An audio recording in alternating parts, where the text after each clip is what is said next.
In Exodus 1:11, we're told that the Egyptians got the Hebrews to make mud bricks specifically for building the storage cities, are maskenot, cities of storage or something like that.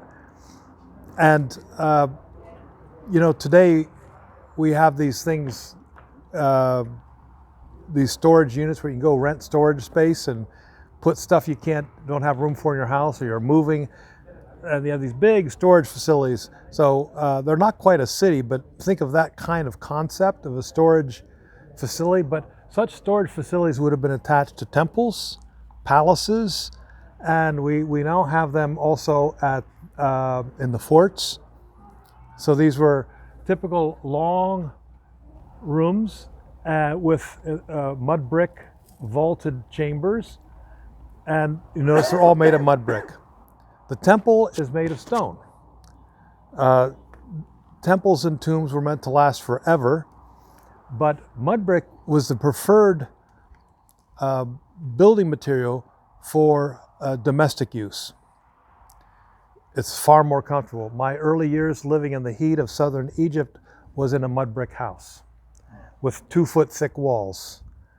And if you closed the windows, you didn't keep the sun in, your house stayed cool. We had no electricity, no fans, and somehow we made it. But if you walk into a house made of fired brick, it feels like an oven. Because when the sun beats on that building, it takes in that heat and holds that heat.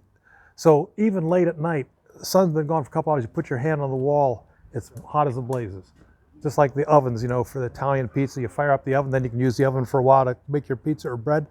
Same idea. Mud brick is more cooler in the winter and warmer, cooler in the summer and warmer in the winter. So on this side of the temple, on the south side, you have all kinds of buildings that were probably for various functions, but also where the staff would hang out and sleep and do a lot of their work. On the other side and in the back are these long storerooms. Well, my argument is that the storage facilities being built would have been in connection with building projects in the Delta. Every building, every palace, every temple, and we found at Tel Hebwa in North Sinai where they have the same kind of structures, exact same structures. And on the doorways, the name of the goddess Renanutet. And Renanutet is connected with grain. So clearly those would have stored grain. Exodus 1:11-14 states, "The Egyptians made the children of Israel to serve with rigour, and they made their lives bitter with hard bondage in mortar and in brick and in all manner of service in the field. And they built for Pharaoh treasure cities, Pithom and Raamses." Exodus 5:6-9 reads, "And Pharaoh commanded the taskmasters of the people, saying, Ye shall no more give the people straw to make brick, as heretofore. Let them go and gather straw for themselves. And the tale of the bricks which they did make heretofore, ye shall lay upon them. Ye shall not diminish aught thereof, for they be idle. Therefore they cry, saying, Let us go and sacrifice to our God. Let their more work be laid upon the men, that they may labor therein, and let them not regard vain words." Brickmaking in Egypt is well illustrated on tomb reliefs and well documented in ethnographic studies.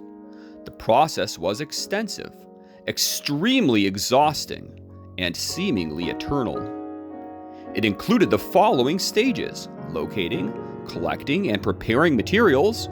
Water, clay, and temper straw was steeped for several days in order to distribute the cellulose uniformly throughout the mud. Mixing the materials thoroughly, shaping the bricks in molds, and drying them for a week or so, turning them midway through. Of course, they then had to be transported to the construction site. All of this activity took place in the Nile Delta, where heat, humidity, endless hours of backbreaking, repetitive labor, and insect-borne diseases and other health hazards added to the affliction of the laborers. Dr. James Hoffmeier has written, "After generations of sojourning in Egypt and tending flocks, herds, and cattle in the lush delta, conditions changed for Israel." Exodus 1:8.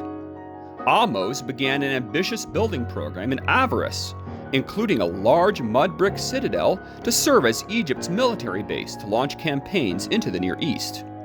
The presence of Egyptian rulers in the Delta, after more than a century of absence, may account for the hostility toward the Hebrews in the Delta, who would be associated with a hated Hyksos. Other major building projects at Avaris followed, possibly during the reign of Thutmose III, 1479 to 1425 BC, when a massive palace complex, complete with storage facilities, was built, all of mud brick. That the Hebrews were engaged in forced labor making brick for royal building projects is certainly the most remembered feature of the Israelites' labor in Egypt. Exodus 1:8 to 14, 2:23-24, 3:7-5:1 to 23. Beginning with the military campaigns to Western Asia and Sudan of the 15th century, POWs were brought back to Egypt as slaves of the state, and individual warriors were rewarded by being allowed to keep captured humans as their personal slaves.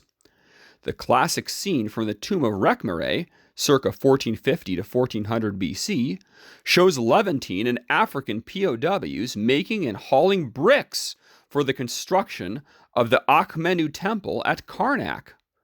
The caption over the tableau clarifies that the brickmakers were among the plunder taken by the king on his campaigns. Other Egyptian records mention Levantine peoples working on mining expeditions and corvée labor for the Egyptian state.